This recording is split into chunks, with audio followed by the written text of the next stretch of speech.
Episode 2, Ernestus and von Oswald and the Birth of Basic Channel. Mark Ernestus and Moritz von Oswald.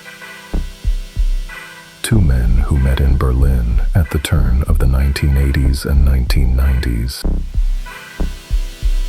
At a time when everything seemed possible. Ernestus was the owner of Hardwax, a man who could listen not only to music, but to the context in which it was created. Von Oswald had a classical music background. He had played in pop groups before, among them the band Palais Schaumburg. They came from completely different worlds. Yet they shared one thing, a fascination with the structure of sound, its spatial qualities, and its repetition. Their collaboration didn't begin with grand declarations, but with experiments. In a studio that looked more like a workshop than a laboratory, they spent hours manipulating machines, tape, delay, and reverb effects. They weren't interested in songs or hits. Their goal was to reach the point where sound becomes space, where rhythm doesn't lead but surrounds. That's how the project Basic Channel was born. The first releases, raw, hypnotic, almost anonymous, appeared in 1993. They had no covers in the traditional sense, no artist names, only simple codes on the labels, BC01, BC02, BC03.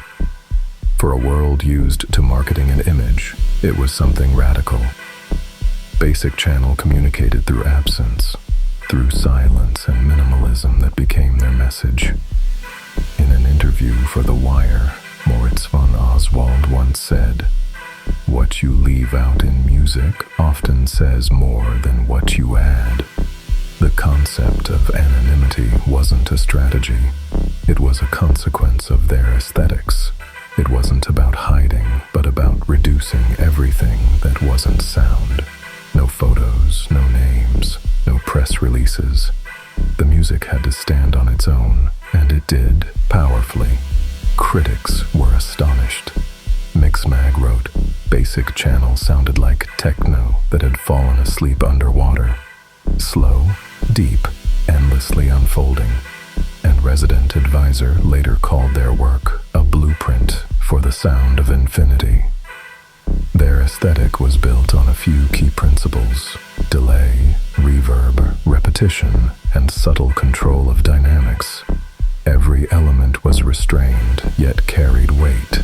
Their tracks seemed to live their own lives, drifting between the club and the dream, between rhythm and silence. Basic Channel created a language that defined dub techno, a genre where time stops being a line and becomes a space. It was music about freedom, but also about discipline, about stripping away the excess to find meaning in what remains.